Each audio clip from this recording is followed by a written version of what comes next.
リステーションで急速充電できる電源ですね。皆さんこんにちは、ランタムです。こちらはエコフロー社のポータブル電源で、こっちは容量 720Wh のリバー600 Pro で、こっちは容量 1260Wh の EF デルタなんですけれども、どちらの電源も充電速度が爆速で、さらに両方とも電子レンジを動かすことができるんで、災害時の備えとしてもすごく便利ではあるんですけれども、これ一つちょっと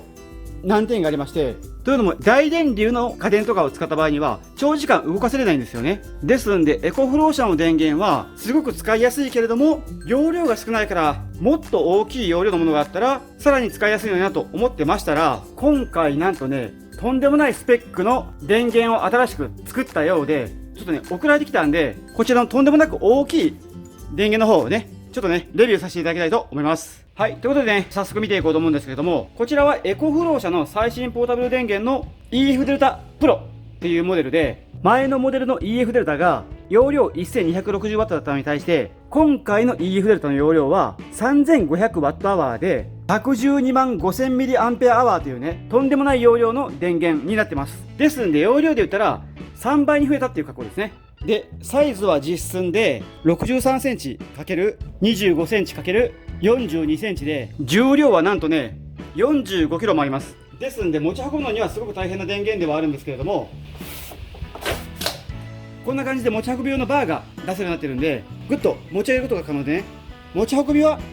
起こした状態ですごく簡単です。で、この状態になったら連れて回るのはすごい楽で、もうバランス線付近だったらね力がいらないんで、スーッと引っ張って移動することも可能で、立てておくこともできるんでね、こういった使い方もできそうですね。ちなみにね、タイヤの大きさは10センチぐらいあってしっかりしてるんですけども、厚みがあんまりないんでね、土の上とかを引っ張って歩くのはちょっと大変そうだと思うんですけれども、こういったしっかりしたね地面の場所だったら問題なくね引っ張れる格好になってます。はい、でね、まずは軽く機能を見ていこうと思うんですけれども、これがこの電源の主電源ボタンですね。はい、オンになりました。そしたらね、ここが、電池残量ですね。現在 41% 残ってて、この状態で4日間、電池が持つそうです。待機電力ありますからね。で、こちらが入力時のワット数で、下側が出力時のワット数ですね。両方ともね4桁っていうのがすごいです。で、こちらがね USB で、 USB のポートはタイプ A が2つ、タイプ A の速いやつが2つで、タイプ C の 100W の出力のものが2つあるんで、全部で6ポートですね。で、下側はね AC 出力なんですけども、 AC ポートは全部で5ポートで、これが通常の、日本で使うタイプのものなんですけども、こちらはね僕もちょっとよく知らないんですけども、特殊なポートらしいです。で、 AC 出力は5ポート合計で定格 3000W なんですけれども、本当にねちょっとそれぐらい出力あるのかちょっと気になるんで、いくつか家電をつないでみましょう。はい、ということでね、いろいろ家電を用意してみました。電子レンジに電気ケトルに IH クッキングヒーターですね。で、これらをねちょっと同時に動かしてみて、どんな感じになるのかちょっと気になるんで見てみたいと思います。今はね 60Hz で動いてるそうです。ここはね周波数等は変えれるみたいです。その辺のね操作はアプリでするそうなんですけども、後でやります。フルパワーで5分ほど回せるんですけども、約 1200W ぐらい出てますね。で、この時のファンなんですけども、はい、あ、吸い込みの方だ。こっち吸い込みですね。ということはこっちですね。こんな感じで吹いてます。ファン音は結構してます。はい、でもね問題なく動いてます。続いてね電気ケトルをオンにします。そしたら 2100W になりましたね。 2000W を超えました。で、この時の動作可能時間が37分ですね。ちなみに残量が 40% で37分なんで、 100% だったらね約100分間動くんではないかと思います。で、問題なく動いてるんで、最後にちょっともう少しいじめましょう。 IH もつけます。いきます。ピッで、火力3、中火でいきます。そしたら 2500W、 2600W なんですけども、動いてますね。ですんでこれ家と同じような状況ですよね。全部3台合わせても 3000W 以下だったんで問題なく動いてたみたいです。ですんで朝コーヒーを沸かしながら何か食べ物を温めて目玉焼きを焼くというようなね、朝食とか普通の料理なんかでも問題なく使えるようです。これはすごいです。はい、ということでね、次はこちらのねサイドに隠されたここの部分開けていくと思うんですけども、ここはこんな感じになってて、こちらはね DC 出力のポートですねが並んでます。で、 DC を使用するにはここのボタンをオンにすることで DC が全部オンになって、こちらがねアンダーソン入力になるんですけども、これソーラーパネルの入力に見えるんですけど、こちらは出力ですね。で、12V で 30A の電力のものが取り出せるそうです。で、下側のここの部分が車のシガーソケットと同じ形状の分で 12V でね 10A 取り出せるそうです。だからちっちゃい炊飯器のたけるくんなんか使えるところですね。はい。で、あと下側が 12V3A の出力の分で、ここからもね電源取り出されるそうなんですけども、僕はこれ使ったことはないです。はい。で、ここの部分はね、管理する機器と接続するためのポートで、専用のアプリケーション等を利用して、デルタプロをね、コントロールすることができるんですけども、これがそのアプリで、アプリのね、内部をもうこうやって見ることができるようになって、例えばですけども、現在ね、起動してるだけの状態だと、消費電力はね、1W ぐらいでから、電池はね、この状態で3日と15時間持つそうです。で、AC にはね、X ブースト機能がついてるようなんですけども、X ブースト機能は定格出力を超えた場合に、他の機器のボルト数を下げることでから電力を使用可能にするっていうね、なんか謎機能ですね。でちなみにね、ここでからAC のオン等もアプリでね切り替えれるようです。なんですけども AC をオンにした時の出力ワット数はちょっと教えてくれないみたいですね。はい、1日と14時間動くそうです、この状態で。で、あとは USB 単体が何ワットで動いてるかっていうのも見えるようですね。すごっ、これはすごい。はい、ということでね、ここのパートはこんな感じで、今度はね、後ろ行ってみたいと思います。で、こちらが充電等のポートですね。中はこんな感じで、左から順番に、これが DC での充電ですね。だから、シガーソケットや走行充電での充電で、こっちが AC による充電ですね。100V で 15A なんで、最大 1500W で充電されるようです。で、この真ん中のやつが何かといったら、充電速度を速いものか遅いものかに切り替えることができるようで、速い方で 1500W、遅い方で 500W ぐらいで充電されるようです。だから家で充電するときに 1500W で使ってたらね、ブレーカー落ちるの家もある場合にはスローの方で充電すればいいみたいですね。で、あとこれがね、何かあった時のリセットボタンですね。で、ちょっとね気になるんで実際にこう充電してみようと思うんですけども、充電にはケーブルが必要ですよね。ということでね、こちらが同梱品なんですけども、同梱品のケーブルが AC 用のケーブルですね。充電ケーブル。それからソーラーパネル用の充電ケーブルですね。で、あとね、今回同梱されてなかったんですけども、車のね、ソケットによる走行充電も可能なんで、この EF デルタのね、同じモデルのものが使えるということで、ちょっと今持ってきました。で、あとはね、さっき僕が言ってたその DC の謎ポート用の、ケーブルですね。僕も使わないやつです。で、これをね、ちょっと順番に充電してみましょうかね。まずはね、車のシガーソケットによる充電を試してみようと思うんですけども、はい、ということでね、今車で充電してるんですけども、この時のね、充電ワット数が 99W ですね。結構速いです。ですので、車で走行中に約 100W で充電できるっていう加工ですね。これがね、3600Whの容量があるんで、36時間で満タンになるっていう加工ですね。そこまでは運転したいと思うんですけども、このサイズでね、走行充電できるのはいいですね。で、お次にね、気になるのはソーラーパネルの充電なんで、実験してみようと思うんですけども、これは結構すごくて、というのが、接続可能なソーラーパネルっていうのが、11V から 150V で、最大 12A ってなってるんですよね。で、最大 1200W の充電ができるんですけども、これ何がすごいかと言ったらね、こちらはね、100W のソーラーパネルなんですけども、これ、発電機のボルト数が 17.8V とかなんですよね。ですね、20V 切ってるんですけども、デルタプロはね、こういったそのちっちゃいパネルでも充電することが可能で、以前紹介させていただいたちょっと大きめの電源なんかは 30V とかぐらいからしか充電できなくて、ソーラーパネルを何枚もつなげないといけなかったのに、デルタプロはもうこういったちっちゃいパネル1枚でも充電できるっていう格好になってるんで、これはすごい進化だと思います。で、ちょっとね、実験してみたいと思うんですけども、外が曇りなんでちょっとうまく発電できるかどうかわからないんですけども、やってみます。はい、ということでね、屋外にね、本体とパネルを持ってきました。で、今日はね、めちゃくちゃ曇ってるんで、発電はもう全く期待できないんですけれども、ちょっとどれぐらい発電してるのか見てみようと思います。やっぱりね、0W ですね。想像通りというか、なんというか、今日はね、梅雨真っ只中でから、さっきまでね、雨も降ったような天気なんで、今日はちょっとダメですね。ですんでね、ソーラーパネルで充電できると思うんですけども、天気だけはね、どうしようもできないんで、ソーラーパネルの実験だけはちょっと省かしてもらいます。ごめんなさい。はい、ということでね、最後は AC100V での充電実験をしてみたいと思います。で、ケーブルはね、接続してあるんですけども、まずはね、スローのモードからいきましょう。低速充電ですね。よいしょ。そしたら、お、開始されましたね。こちらでは 460W ぐらいですね。本体側ではね、429W で充電されてるんですけども、こちらでは 460W ぐらい出てますね。ちょっとね、差があるようです。で、この状態だと、7時間で満タンにできるようですね。3500W も容量があるんですけども、7時間で充電できるようです。これはもう早いですね。じゃあ、ちょっと一遍抜きまして、ここをね、ファーストに切り替えます。上側にしました。で、これで充電してみると、よいしょ。1300W ぐらいで充電されてますね。めちゃくちゃ早いですね、これは。こちらではね、1262W と表示されてますね。めちゃくちゃ早いです。ですんで、約2時間で充電完了するそうですね。ということはね、3600Wh を2時間で充電するっていうことですよね。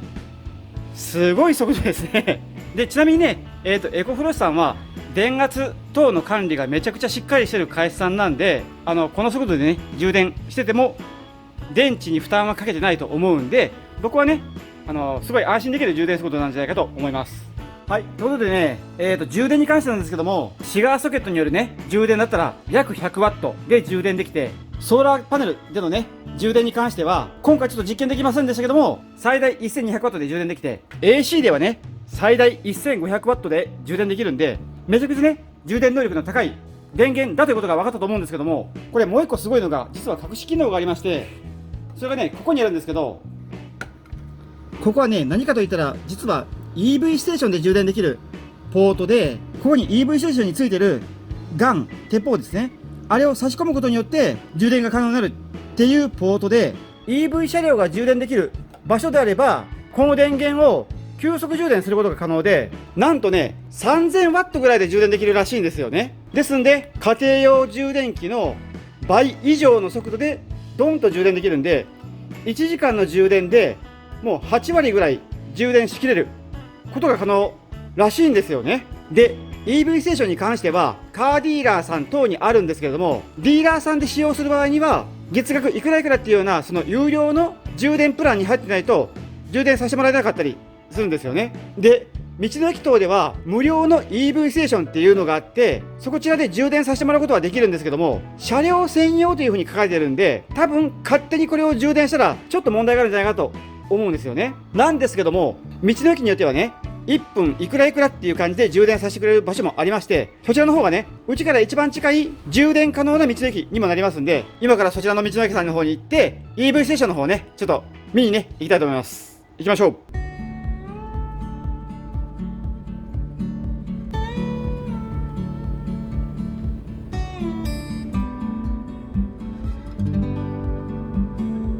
はい、再々試合にね、到着です。EV ステーションどこだろう。はい、ということでね、こちらが道の駅再々試合さんの EV ステーションですね。で、こちらの利用料なんですけども、N ショップ会員とかね、なんか提携会員だったら1分20円で充電してくれるらしいんですよね。なんですけども、まあ、そういった会員になってない人でも利用可能で、ビジター利用だったらね、1分30円で利用できるそうです。で、最大30分までの充電が可能なんで、30分の利用でね、900円で充電できるそうです。ちなみに充電速度に関してなんですけども、ちょっとね書いてないんですけども、確かねここは急速充電が可能なはずです。ですんで 3000W の速度で30分充電できるんで、1500W はね充電できるような場所となります。だからご飯食べてる最中に電源の半分ぐらいを充電できるという過去ですね。で、充電ハンドルはこれなんで、この分をね電源に挿して充電しようと思うんですけれども、実は今回少し問題がありまして、というのが、これ見たら分かるように形状が全然違うんですよね。で、なんでかと言いましたら、これコネクターがね必要なようで、この形状のものをこの形状に変換するコネクターがあるらしいんですよね。なんですけどもね、そのコネクターっていうのがまだ生産が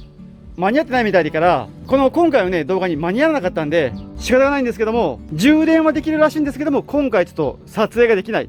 ていう格好になってます。はい、すいません。ですんで今回はね、ちょっと EV ステーションまで来ときながら充電ができないというね、とんでもない状況ではあるんですけども、とりあえず充電ステーションで1時間に 3000W で約8割ぐらい充電できるっていうねことだけちょっと覚えておいてもらえればありがたいです。はい、ということでね、ここまで1時間かけてきたんですけども、またね1時間かけて帰りたいと思います。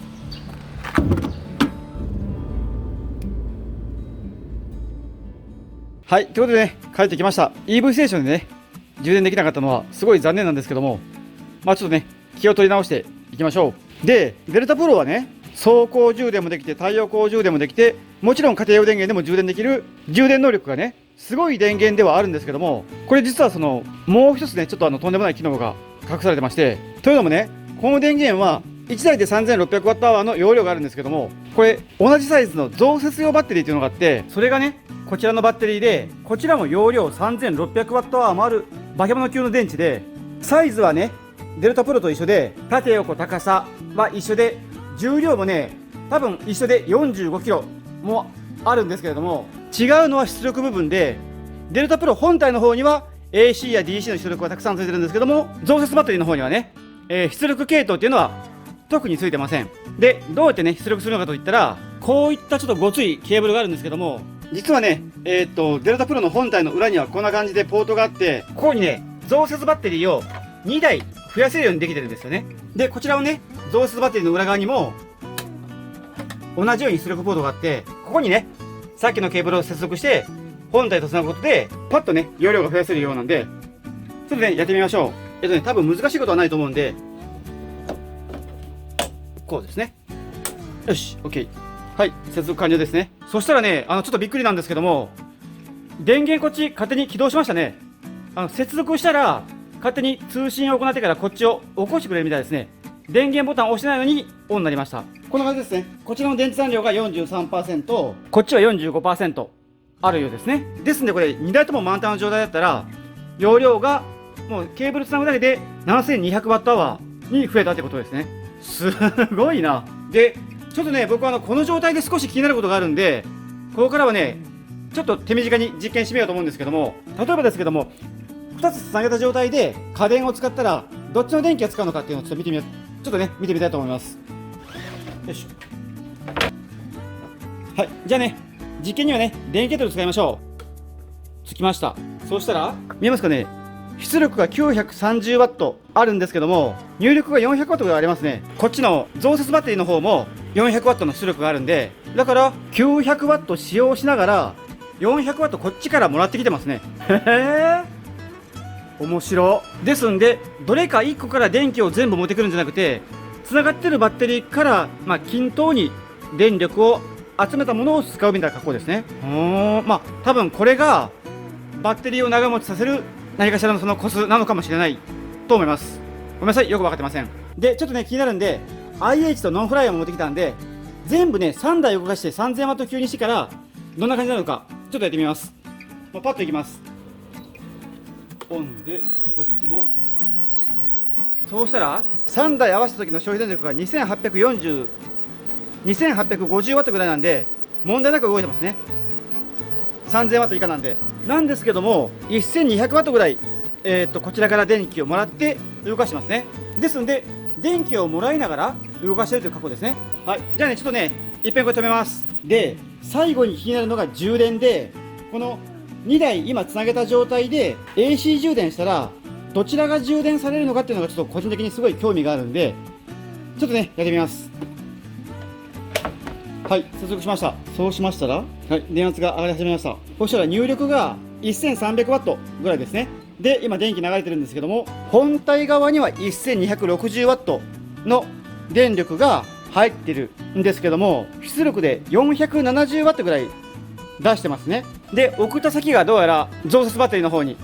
送られてて、こちらが今 470W ぐらいで充電されてるんで、充電した際にも電力を分配して充電してるみたいですね。ですんで、本体と増設バッテリーを、同時に使うような格好で充電とか使用してるっていう格好ですね。これはね、バッテリー本体を守るための機能だと思います。ちなみにね、充電や使用に対するサイクル回数なんですけれども、なんとね、3500回の重放電の使用で 80% の電池残量を確保できてるみたいで、6500回の重放電で 50% のね、電池残量というんですかね、電池使用可能領域っていうのを確保できているようです。3500回と言っても相当多いんですけども、3500回と言ったら大体10年ですよね。10年間こんな状態で毎日充電放電を繰り返すような使用をしてても 80% は電池残量残ってるよっていう格好の電源ですね。すごい。はい、ということでね、今回はエコフロー社の最新ポータブル電源デルタプロのね、紹介動画だったんですけども、いかがだったでしょうか。使ってみた感想なんですけども、充電種類も豊富で、EV ステーションで高速充電もできて、でさらに出力も 3000W あるとか、容量 3600W であるとか、さらにバッテリーが増やせるとかっていう格好で、めちゃめちゃ使い勝手のいい電源だなというふうに思いました。なんですけども、車中泊目線で見た場合にどうかなと思ったら、出力や充電速度や容量はすごい魅力的なんですけれども、ちょっと車内に置くには大きすぎるし重たかったりするんで、軽4や普通車で車中泊されている方にはちょっと大きすぎるサイズかなというふうに思いました。ですけども、ハイエースや大きいキャンピングカーとか乗られている方には、スペースがある車であれば、これ1台置いとけば車の電源は全部賄えて、しかも EV ステーションで充電できるようにもなるんで、大きいキャンピングカーの仕様であればすごくいいんではないかなというふうに思いました。ちなみにね、この電源はメーカーさんはポータブル蓄電池っていうふうに言われてて、家でのねバックアップ用電源としての使用を考えられているようなんですけども、こちらの電源はね、そういった見方をしてみたら、例えばね、電気を引いてない小屋に住まわれている方だとしても、車にこの電源を積んどいて、道の駅等の EV ステーションで充電をして家に持って帰れば、 AC コンセントにコードリードを取り付けてからバーッと小屋の中までコードを引っ張って小屋の電気をつけることもできますし、あと災害が起きてね、家の電気が全くつかなくなった場合でも、この電源があれば電気を補給して、さらに家に持って帰って家の電気として使えるんで、こちらは車中泊にも使えるけども、家のバックアップ電源としてはね、最適の電源ではないかなというふうに思いました。ちなみにこちらの電源ね、今回天気だったりとかパーツがなかったりでいろんな検証ができてはないんですけども、個人的にはねすごくいい電源だと思いますので、皆様興味がある方はね、ぜひ概要欄にリンク貼ってありますので、そちらの方をクリックして製品情報の方をねチェックされてみてください。はい、こんな感じですかね。ということで今回この辺でご視聴ありがとうございました。